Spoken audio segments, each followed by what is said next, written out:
Bonjour à tous. Alors aujourd'hui, nous allons aborder deux thèmes sur les météorites. Le premier, c'est y a-t-il beaucoup de météorites en France? Et le deuxième, nous allons parler de quelques météorites historiques françaises. À tout de suite. Eh bien, y a-t-il beaucoup de météorites en France? En ce début d'année 2025, nous en sommes à 79 objets extraterrestres retrouvés sur tout le territoire. Ce qui fait quand même pas mal de météorites pour un petit pays comme le nôtre. Par comparaison, autour de nous, l'Allemagne n'en compte que 57. Ensuite vient l'Italie, 47 chutes, l'Espagne avec 33, l'Angleterre avec 23, puis la Suisse, 12, et enfin la Belgique, que 5 chutes. Pourquoi un tel écart alors que la probabilité est la même pour tous les points du globe?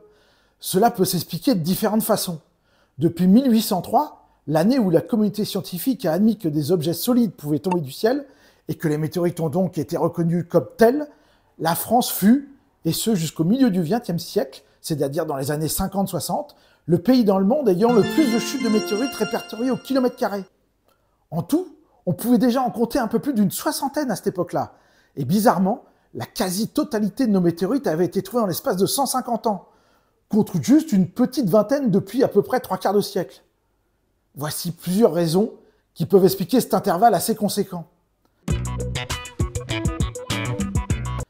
La première, la raison scientifique. L'idée que des objets pouvaient tomber du ciel était dans l'air depuis quelques années dans toute l'Europe, mais c'est en France, en 1803, suite à la chute de la météorite de l'Aigle dans le département de l'Orne, que la communauté scientifique mondiale admet l'origine extraterrestre de ces pierres mystérieuses. Grâce à ce revirement fait en France et à des rapports en français de plus en plus nombreux sur la question des météorites, l'information se diffuse beaucoup plus vite au sein de la population française et sensibilise le plus grand nombre, et ce, jusqu'au fin fond des campagnes. Il y a une autre raison aussi, la raison du nombre. La France, au début du 19e siècle, est le pays qui a la plus grande population d'Europe. Et potentiellement, plus il y a de monde, plus la probabilité de retrouver ou voir une météorite est grande. En 1820, la France comptait 31,2 millions d'habitants, soit 19,4% de la population européenne, suivi de l'Allemagne, 29,9 millions, puis le Royaume-Uni, 21,2 millions, l'Italie, 20 millions, et l'Espagne, 12,2 millions. Et il est amusant de voir que si on compare proportionnellement le nombre de météorites retrouvées par pays et leur nombre respectif d'habitants, on arrive quasiment au même résultat. Et un peu plus de 100 ans plus tard, en 1968, la France ne se situera plus qu'à la 4e place en nombre d'habitants. Et la troisième et dernière raison est une raison sociétale. À cette même période, la France a aussi, et surtout, une population exclusivement rurale, jusqu'à 70%. Ce n'est qu'au moment de l'entre-deux-guerres que la tendance commence à s'inverser. Les gens dans les campagnes ont plutôt des activités en extérieur, et c'est bien plus facile de voir une météorite en étant dehors qu'en étant dans une maison, un magasin, un salon ou un bureau. En additionnant la connaissance, le nombre et le fait de se retrouver en extérieur, la probabilité d'observer et de retrouver une météorite s'en trouve fortement multipliée. Et ces trois facteurs expliquent en partie pourquoi nous avons eu la chance d'avoir tant de météorites en France.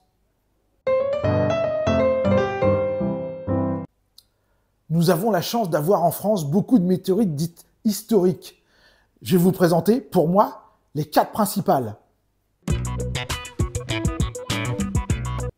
La météorite de l'Aigle, la première reconnue en tant que telle. L'Aigle est un village dans l'Orne, en Normandie, à quelques heures de Paris. La chute de la météorite de l'Aigle marque un tournant historique au sein de la communauté scientifique mondiale. Cette dernière admettant définitivement que des pierres peuvent tomber du ciel. Mais avant ça, faisons un tout petit historique. On retrouve la trace d'armes et d'outils datés parfois de 3000 ans avant Jésus-Christ, ayant, après analyse, la présence d'un alliage très particulier de fer et de nickel, qui n'est autre que du fer météoritique. Des armes et des outils, mais aussi des bijoux, des colliers et des perles, fabriqués à partir de fer météoritique, ont été trouvés à Gizeh lors de fouilles en 1911 en Égypte. Ces objets de la première dynastie égyptienne remontent à 3200 ans avant Jésus-Christ. L'exemple le plus connu étant le poignard de Toutankhamon. En 1922, Howard Carter retrouva 2 poignards sur la momie, un en or massif, l'autre en fer. Fer qui s'est révélé être du fer extraterrestre. Peut-être les Égyptiens l'avaient-ils vu tomber, ce qui en faisait, sans aucun doute, un objet de Dieu, destiné à son représentant terrestre. Nous sommes en moins 1327. Ces pierres tombées du ciel étaient vénérées des Phéniciens aux Libyens, des Hindous aux Japonais. En Chine, les premières mentions remontent à 650 avant Jésus-Christ. Les hommes de l'Antiquité, fort imaginatifs, avaient, semble-t-il, soupçonné l'origine extraterrestre des météorites, les considérant par ailleurs comme la demeure des divinités. Par contre, en Europe occidentale, tout au moins au Moyen-Âge, on n'y voyait qu'une conséquence de la foudre. Une pluie de pierre n'avait pas plus de sens qu'une pluie de crapauds ou une pluie de sang. En France, une chute de plusieurs pierres à Luponas dans la Bresse, en 1753, rapportée par un astronome, Jérôme de Lalande, n'entame pas le scepticisme général, malgré un exposé clair et irréfutable. En 1769, l'abbé Bachelet fait parvenir à l'Académie des sciences une relation entre une chute de pierre à Lucé dans la Sarthe, le 13 septembre 1768, et un échantillon ramassé sur place. Une commission d'études est enfin constituée, avec le célèbre Lavoisier. Mais la commission stipule que la pierre est un grès pyriteux ordinaire, juste frappé par la foudre, et que toute origine autre n'est que le fait de l'imagination. Quelques années plus tard, Pallas, un naturaliste allemand, qui donnera son nom au pallasite, décrit une météorite de 680 kg, découverte par un cosaque en 1749 du côté de Krasnojarsk en Russie. Il la ramène de Saint-Pétersbourg à Berlin en 1775. Et c'est surtout grâce à cette météorite qu'Ernst Chladni, un physicien allemand, compile de nombreux rapports en 1794 et affirme qu'il s'agit de corps extraterrestres. Il s'oppose donc aux idées de l'époque, mais malgré cela, la science officielle reste sur la réserve. Il a raison. Elle restera sur la réserve jusqu'au 26 avril 1803. À cette date précise, des milliers de pierres tombent devant des dizaines de témoins médusés en plein jour sur le village de l'Aigle et ses environs. 2 mois plus tard, jour pour jour, le ministre de l'Intérieur envoie le jeune physicien Jean-Baptiste Biot, avec un T, pour enquêter sur place. Ce dernier restera une dizaine de jours et fera un énorme travail d'enquête. Jean-Baptiste Biot publiera un rapport minutieux dans lequel il aura dessiné une carte précise du champ de répartition des météorites, fait des analyses chimiques sur plusieurs pierres et recueilli de très nombreux témoignages. Il constate alors 2 choses essentielles. Premièrement, qu'il y a des arguments physiques tirés à partir des échantillons de pierres conservées par les habitants, des traces qu'elles ont laissées aussi, et de la géologie de la région. Et deuxièmement, qu'il y a des arguments moraux provenant de tous les témoignages des habitants, surtout les paysans, qui va permettre de remettre en question le caractère météorologique et atmosphérique du phénomène. Ils s'accordent tous pour dire que la journée était très belle et qu'ils ont tous entendu un bruit effrayant. Et la conclusion de Jean-Baptiste Biot sera sans appel. Ces pierres sont bien tombées du ciel. Elles ont donc une origine extraterrestre. Après la publication des conclusions de Biot, présentées à l'Académie des sciences le 18 juillet 1803, les météorites deviennent des objets scientifiques de plein droit. La deuxième, la météorite d'Ensisheim, la plus vieille chute européenne. Ensisheim, c'est un petit village situé entre Mulhouse et Colmar, en Alsace. Et ce village est entré dans l'histoire il y a un peu plus de 5 siècles, en 1492, à cause de la chute d'une météorite qui est maintenant la plus ancienne conservée en Europe. Cela se passait l'année où Christophe Colomb découvrait l'Amérique. La chute de cette météorite fut popularisée par une lettre de Sébastien Brandt, un professeur de droit à l'université de Bâle, qui avait l'habitude d'écrire des éditoriaux politiques. Il rédigea tout un texte, en allemand et en latin, assimilant la chute de la météorite à un signe divin, et essaya d'influencer le prince régent, Maximilien d'Autriche, afin qu'il déclare la guerre aux Français. À cette époque, des rivalités de territoire et d'alliances opposaient le roi de France, Charles VIII, à l'empereur Maximilien. Il semblerait que l'éditorial ait porté ses fruits, car l'empereur passa avec ses troupes à Ensisheim le 26 novembre 1492, demandant alors que l'on fixe la pierre tombée du ciel dans le cœur de l'église. Elle y resta pendant quelques siècles, jusqu'à faire un aller-retour à Colmar vers 1800, puis revenir dans l'église et enfin être déplacée à l'école, puis la mairie, suite à l'écroulement du clocher le 6 novembre 1854. Elle est maintenant au musée de la Régence, installée dans l'ancien palais du même nom.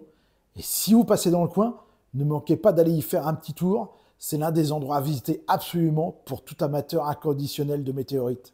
Et pour l'anecdote, signe divin ou non, la campagne de l'empereur fut couronnée de succès.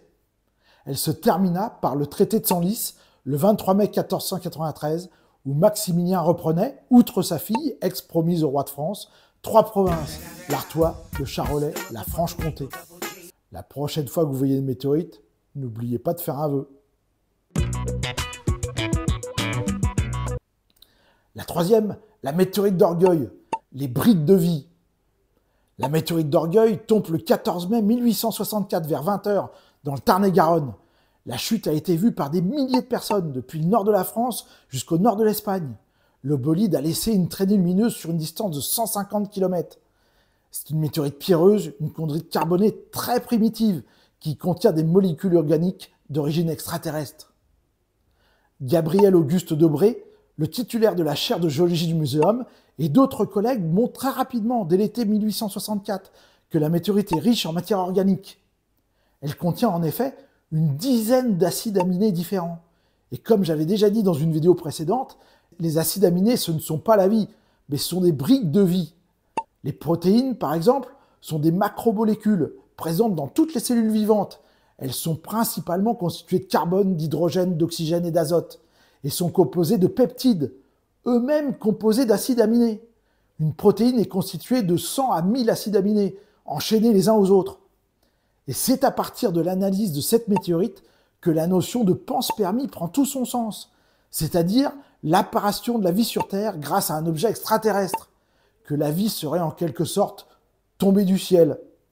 Presque un siècle plus tard, en 1962, un professeur de chimie, Bartholomew Nagy, et un microbiologiste, Georges Claus, déclarent avoir trouvé des éléments organisés provenant de quelque chose de vivant dans l'étude d'un échantillon en leur possession. Et cette annonce tonitruante se révélera être un canular, certains échantillons ayant été contaminés par du pollen de façon intentionnelle pour faire croire à de la vie extraterrestre. Plus récemment, en 2005, Mathieu Gounel, le conservateur des météorites au Muséum d'histoire naturelle de Paris, avec 2 autres collègues, arrive à démontrer que la météorite d'Orgueil pourrait être compatible avec la composition d'une comète.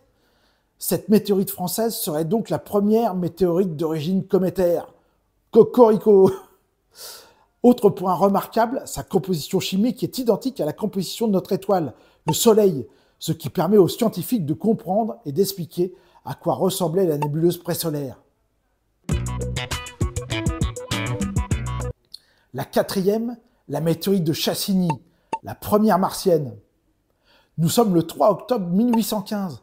Des bruits semblables à une fusillade, à des détonations de canons, même à l'explosion d'une bombe, sont entendus par plusieurs témoins à Chassigny, un petit village dans le département de la Haute-Marne. Il est environ 10 h du matin, quand un paysan, moins impressionné que les autres, va voir ce qui est tombé à quelques dizaines de mètres de lui. Au milieu d'un petit cratère, il découvre une pierre noire, qu'il touchera et qui sera encore chaude. Il dira aussi qu'il y avait une forte odeur de soufre. Plusieurs morceaux furent récupérés par les habitants. La masse totale est estimée à 4 kilos, mais on pense qu'il en manque certainement 3 kilos, perdus, jetés, détruits ou abîmés. 2 jours après la chute, M. Pistolet, le médecin de la ville de Langres, voisine de Chassigny, arrive sur place, reconnaissant de suite la pierre comme une météorite, parce que, dit-il, il en avait déjà reçu une venant d'Allemagne, qui ressemblait fortement à celle qu'on lui montrait. Il ramassa lui-même une 60aine de petits fragments, dont quelques-uns s'écrasaient très facilement entre les doigts. Voici la description qu'en fera le chimiste Louis-Nicolas Vauquelin, qui travaille au Muséum d'histoire naturelle de Paris. Il dira « Elle est fort pesante, elle est enveloppée d'une croûte noire extrêmement mince, unie et lisse à l'extérieur, parfaitement compacte. L'intérieur est d'un gris blanc, légèrement verdâtre, tendre et se laissant rayer au couteau, sec au toucher et friable jusqu'à s'égrener sous la pression des doigts. Il remarque aussi que l'aiguille aimantée d'une boussole reste immobile à l'approche de la météorite et qu'à sa connaissance, une seule autre météorite a cette caractéristique très spéciale. Il faudra attendre le début des années 80 et les analyses des 2 sondes Viking qui se sont posées sur Mars pour que les scientifiques soupçonnent son origine martienne. Elle donnera son nom au groupe des météorites martiennes qu'on appelle les SNC. C pour Chassigny, littéralement Chergoti, Nakla, Chassigny, pour les 3 météorites martiennes, les 3 premières. Et actuellement, en 2025, il n'y a que 3 météorites de type chassinite dans les collections, ce qui en fait une météorite extrêmement rare. La météorite de Chassigny est aussi exceptionnelle car elle semble échantillonner une région très particulière de Mars. Elle fait partie des météorites du Muséum de Paris la plus demandée par la communauté scientifique. Une météorite martienne qui sent le soufre quand on la ramasse? Peut-être y a-t-il aussi le diable sur Mars? Un grand merci vraiment à tous les abonnés de la chaîne. C'est adorable. À bientôt.